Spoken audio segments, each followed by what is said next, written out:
There is something about a cardinal. You see other birds in your yard every day. Sparrows, finches, the occasional blue jay or robin. You notice them the way you notice the weather, and then you go back to whatever you were doing. But a cardinal stops you. The red is too red. The way it lands on a branch and just sits there, watching, is not like the other birds. There is a stillness to it, a presence, as if the rest of the yard is moving at one speed and the cardinal is moving at another. I received a letter last spring from a woman named Diane in a small town outside Knoxville, Tennessee. Her father had passed away in February. In March, on a gray morning when she could not get out of bed, she finally walked to the kitchen window. A male cardinal, bright red against the bare branches of the dogwood her father had planted for her 30 years earlier, was sitting on the feeder. Looking, she said, directly at the window, directly at her. She wrote, "I do not know what I believe anymore, but I know what I felt, and I know it helped." If you have had a cardinal in your yard who seems to be there for you, this video is for you. We are going to walk through 7 signs that the cardinal visiting you has chosen you specifically, and we are going to talk gently and honestly about what that might mean. Welcome back to Backyard Wild Mind. If you are new here, subscribe before you go, because what we cover today is something I have been asked about more than almost any other topic on this channel. Cardinals occupy a place in American hearts that almost no other bird occupies. Across the country, across generations, across traditions, millions of people quietly believe that the cardinal in their yard is more than a bird, that it carries something, that it knows something, that it has come in some way they cannot quite explain for them. Today, I want to honor that. We are going to walk through 7 specific signs of a cardinal that has chosen you. Signs you can watch for. Signs you may have already seen and dismissed. I will share enough of the science to ground us, because the science is real and worth knowing. But mostly, we are going to listen to what people have learned about these visits across centuries of paying attention. Stay until the end, because the 7th sign is the one I have read about in more letters than any other, and the one I want to talk about most carefully. Sign 1. It comes back to the same place. The first sign is the simplest, and the one most people notice without realizing what it means. The cardinal comes back to the same branch, the same fence post, the same windowsill, day after day, at roughly the same time. Other birds visit your yard randomly. They follow the seed. They follow the season. When the food runs out, they go. But the cardinal returns to the same exact spot, as if it has chosen it. What you may not know is that cardinals are one of the few backyard birds that maintain the same territory year-round. They do not migrate. They do not abandon their range when winter comes. The cardinal who is in your yard in October is, in the great majority of cases, the same cardinal who will be there in February, and the same one who will be there next May. This is part of why people across America have noticed something about cardinals that they have not noticed about other birds. cardinal stays. In folk tradition across the Appalachian South, the Midwest, and through generations of Catholic, Protestant, and Indigenous American belief, a cardinal that returns repeatedly to the same place near a home is understood as something more than coincidence. It is understood as a visitor, as a presence, as something that has decided this is where it needs to be. You do not have to believe any of that to feel it. The repetition itself is meaningful.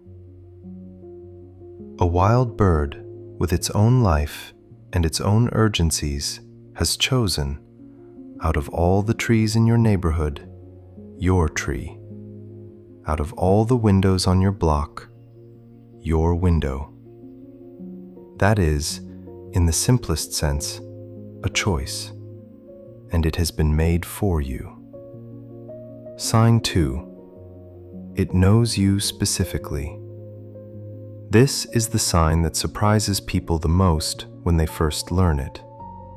The cardinal in your yard knows who you are. Dr. John Marsluff, a wildlife biologist at the University of Washington, has spent decades studying how songbirds and corvids recognize individual humans. His work, including widely cited research published with his colleagues on the recognition of human faces by wild birds, has documented something that older science assumed was impossible: that many backyard birds, including cardinals, can distinguish between specific human individuals. They learn your face, your gait, the way you move through the yard, the clothes you usually wear. The Cornell Lab of Ornithology, through their citizen science programs, Project Feeder Watch and Nest Watch, has gathered observations confirming this from tens of thousands of backyard birdwatchers across North America. The cardinal in your yard is not seeing a vague human shape. It is seeing you. Now stay with me, because this is where the gentle, deeper layer comes in. If a cardinal recognizes you specifically, if it has memorized your face, your sound, the rhythm of how you walk to the feeder in the morning, then every time it appears at your window, every time it lands on your fence, every time it sings from the dogwood while you drink your coffee, it is choosing to be there, knowing you specifically. Across many spiritual traditions, the experience of being seen by a wild creature is treated as something significant. In some indigenous American teachings, an animal that approaches you deliberately is understood as bringing something: a message, a memory, a moment of recognition you needed. In Christian folk tradition, particularly across the American South, the cardinal has long been associated with the presence of loved ones who have passed, not as a literal claim, but as an acknowledgement that this moment of being seen does not feel like nothing.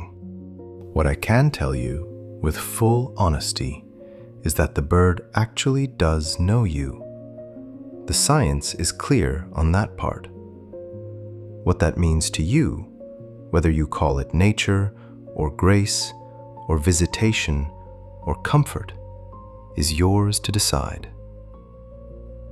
Sign 3. It makes eye contact.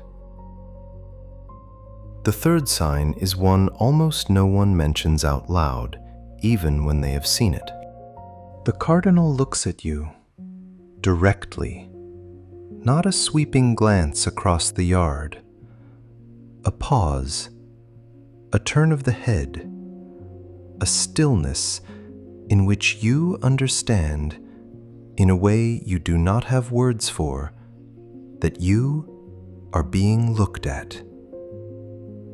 Here is something most people do not realize. Cardinals, like all songbirds, have eyes on the sides of their head. To look at something directly with one eye They have to turn their head and position themselves deliberately. This is not a passive scan.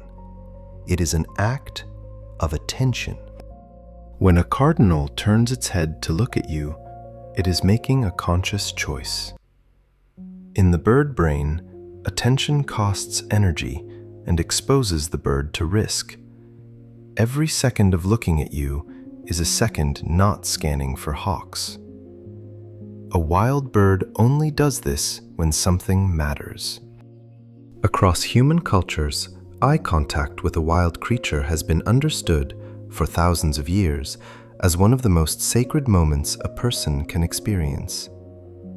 In the Celtic traditions of Ireland and Scotland, eye contact with certain birds was considered a brief crossing between worlds. In Lakota teachings, an animal that looks at you deliberately is offering recognition. In Buddhist contemplative tradition, the moment of being seen by another living being is one of the practices of presence itself. None of these traditions are claiming that the cardinal is speaking to you in the way a human speaks. What they are saying is that the moment of mutual attention between two living beings, even across the gulf of species, is real, and it is worth honoring. If a cardinal has ever turned its head and looked at you, and you felt something stop in your chest, you were not imagining it. The bird was looking. You were seen. And whatever you carried into that moment, grief, joy, exhaustion, the weight of a difficult morning, the cardinal was present in it with you for those few seconds in its own way. That is not nothing. In a life that mostly does not look back at us, that is something rare.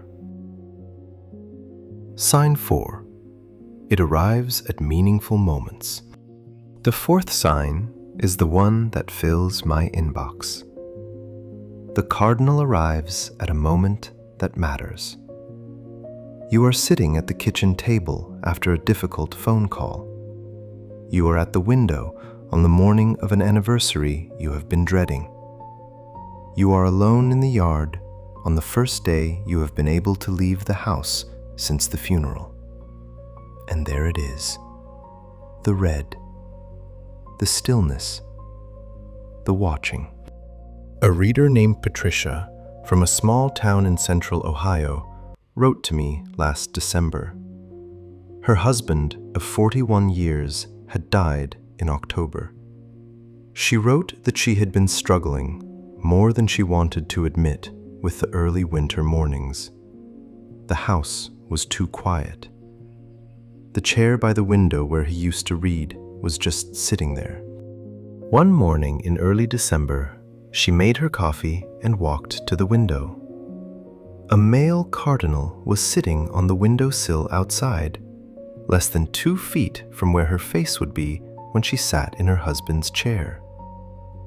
She said the cardinal sat there for almost 10 minutes. She drank her coffee. She watched him.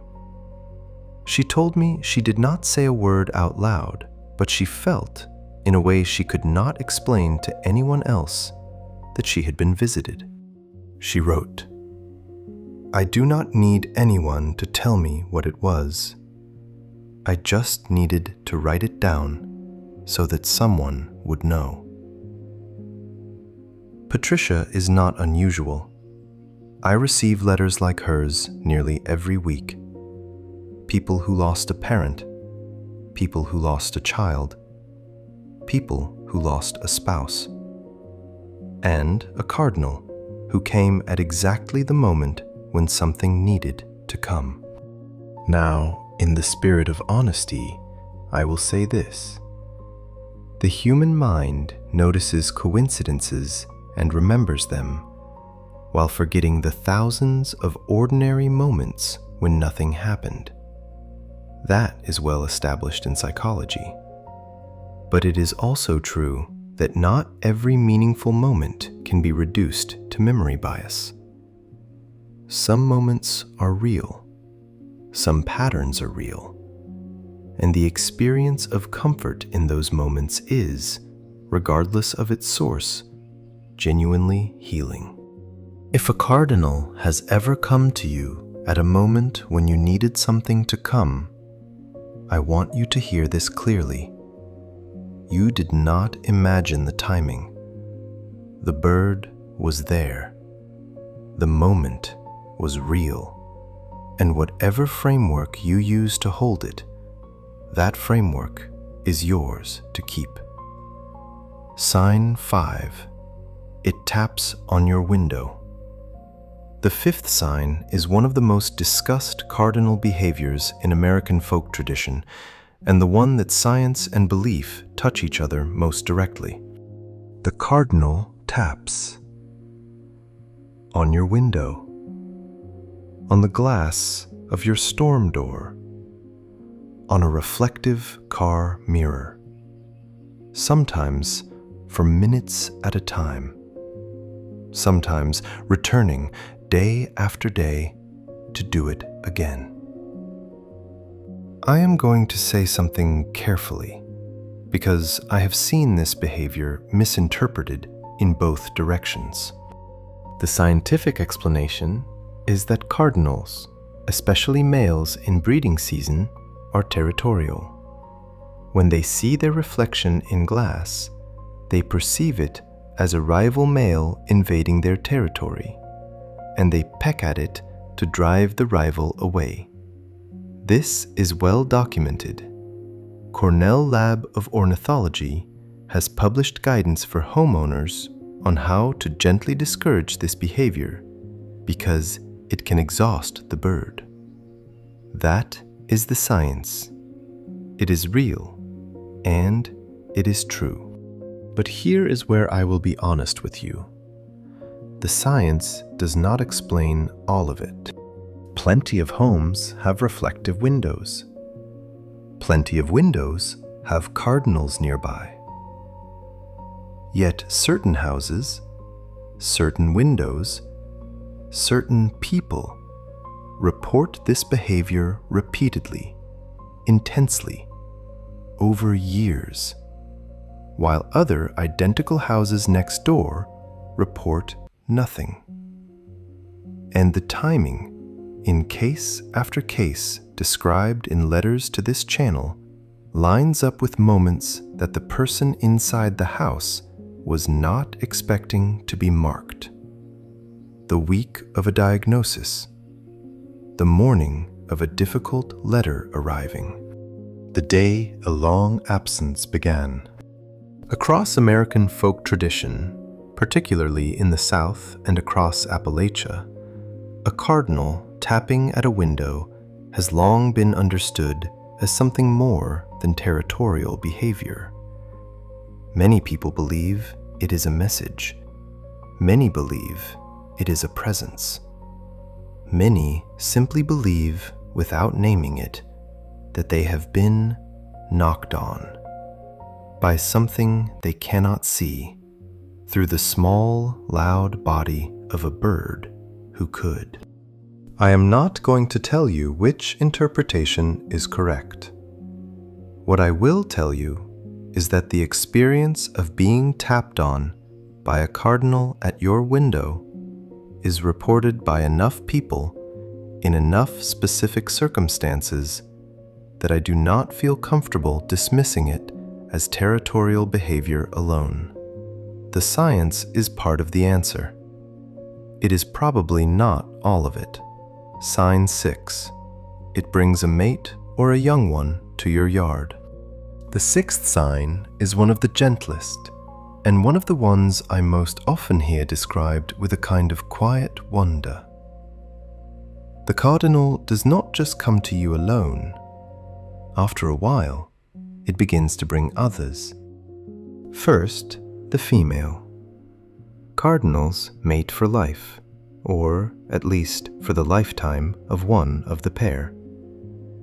The brilliant red male is who most people notice first, but the female, with her softer, warm brown and orange edges, is just as much the bird. They sing to each other. They move through the territory together. They tend their young as a partnership in a way most backyard birds do not. When a male cardinal who has been visiting you begins to arrive with his mate, something has shifted. He has incorporated you into the territory he shares with her. You are now part of the place where the two of them live their lives.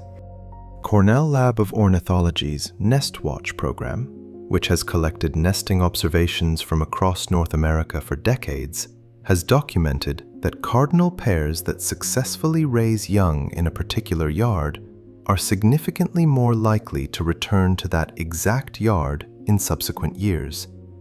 They build trust in a place, and when they trust it deeply enough, they raise their next generation there. If you have ever seen a cardinal pair bring their fledglings to your yard, those scruffy, half-grown, soft-feathered young cardinals with their dark beaks and uncertain flight, you have been given something rare. The parents have decided, after months of watching you, that this is the place they want their children to learn the world. Across many spiritual traditions, the act of bringing one's young to a place is understood as the deepest form of trust an animal can offer. In Native American teachings across multiple nations, an animal that brings its family into your presence is honoring you in a way that has no easy translation in English. In Celtic folk tradition, a wild bird that nests near a human home was considered a blessing on that household for the year to come. If a cardinal has brought you his mate, you are part of his life. If he has brought you his children, you are part of his trust. Few wild creatures pay a human that compliment. The cardinal in your yard, when he begins to arrive with others, has paid it to you. Sign 7. It comes back after you needed it to. I saved this one for last because it is the one I have read about in more letters than any other, and the one I want to talk about most carefully. If you have lost someone, a parent, a husband, a wife, a child, a friend who knew you in a way no one else has known you since, there is a chance you have already had this experience. A cardinal came. It came in a moment that did not feel like coincidence. It came at the funeral, or on the first morning of the first spring they were gone, or on the bench in the garden where they used to sit. And it stayed long enough that you understood, without anyone telling you, that something was happening. I want to talk about this because almost no one is going to talk about it honestly with you. Across American culture, and far beyond it, the belief that the cardinal carries something of those who have passed is one of the most widely held, quietly carried beliefs in the country. It crosses denominations. It crosses regions. It crosses generations. It is not fringe. It is part of how millions of people process loss. The most popular phrasing of it is the one you have probably seen on greeting cards and in memorial gardens. When cardinals appear, angels are near. Or, cardinals appear when loved ones are near. The line is so familiar in American mourning culture that most people who use it do not know where it came from. It is simply a thing people say, because so many people independently have felt the same thing. A reader named Helen from a small town in western Pennsylvania wrote to me in January. Her mother had died in late October after a long illness. Helen had spent most of November and December not really living, the way grief shrinks the world down to a smaller room than the one you used to inhabit. On Christmas morning, the first one without her mother in 63 years, she stood at the kitchen window with her coffee. A male cardinal landed on the holly bush her mother had planted, 50 feet from the window, and sat there for almost 20 minutes. The branch was dusted with snow. The cardinal was the only color in the entire yard. Helen wrote, "I do not know what I believe. I never have. But on that morning, I sat down on the kitchen floor and I cried. And I felt, for the first time since October, that I was not alone. That has to count for something, even if I never figure out what." What I told Helen, and what I want to tell you, is this. I cannot tell you what the cardinal was. I am not qualified. No one is. The scientific framework can tell us what the bird does behaviorally. It cannot tell us why the timing of when it does it sometimes lands so precisely on the human heart. The traditions of every continent on Earth have noticed this and tried to explain it for thousands of years. They have arrived at variations of the same answer, that the moment is meaningful, without ever quite proving it. What I will say, gently, is that the belief that a cardinal carries something of those we have lost is not a foolish belief. It is one of the oldest, most widely held forms of comfort in human history. It does not require certainty to be valuable. It does not require proof to be healing. It is one of the ways human beings have, for as long as there have been human beings, made it through losses too large to carry alone. If a cardinal came to you when you most needed something to come, you did not imagine it. The bird was real. The timing was real. The feeling that something was being communicated was real, even if the science cannot fully explain it. And the comfort you took from it was real. I do not think you have to choose between honoring the science and honoring the feeling. You can hold both. Most of the people I admire who have lived through deep loss have eventually arrived at that exact place. A quiet acceptance that the question of what the cardinal was may never be fully answered, and that the answer matters less than what the visit did for them. If a cardinal helped you through a morning you were not sure you could survive, then whatever it was, it did what it needed to do. Cardinals have been visiting human beings for as long as there have been humans to notice them. They were doing it in colonial Virginia. They were doing it in Cherokee villages 1,000 years before that. They will be doing it long after we are gone, on the windowsills of people who have not yet been born, on the bird feeders of children whose grandparents have not yet been imagined. And every single time it happens, every single time a cardinal lands on a fence post on the morning someone needed it most, something old and patient is doing what it has always done, showing up in red at the right moment. If that has ever happened to you, hold it. You were chosen by the bird, by chemistry, by chance, by grace, by whatever name you use for the thing in this world that sometimes, when it matters most, reaches for us. Before I let you go, I want to say something honestly. Backyard Wild Mind is a small channel. It is one person sitting at a desk, reading the research, reading the letters viewers send in, and trying to put what I find into words that feel true to the way we actually live with the wild lives in our yards, and sometimes with the people we have loved and lost. If this video reached you, the most helpful thing you can do is hit the subscribe button and turn on the bell.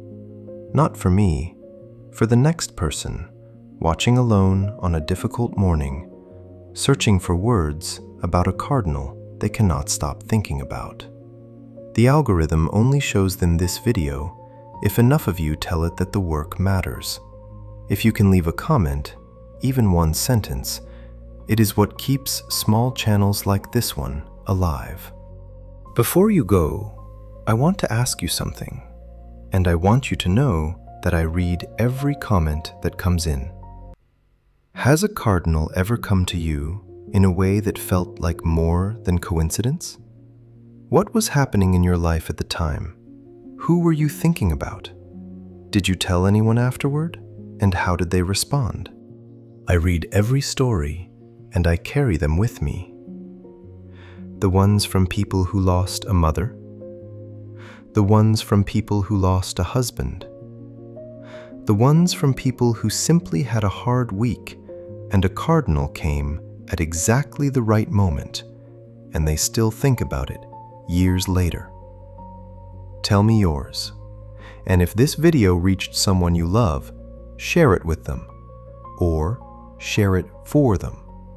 Sometimes the right words at the right moment are exactly the thing. Thank you for being here at Backyard Wild Mind. This is a channel about the small, wild lives that share our backyards with us. The birds, the butterflies, the things we hear at night, the creatures that have decided, for reasons of their own, to live close to us. If that is the kind of channel you want to spend time with, I would love to have you stay. I will see you in the next one.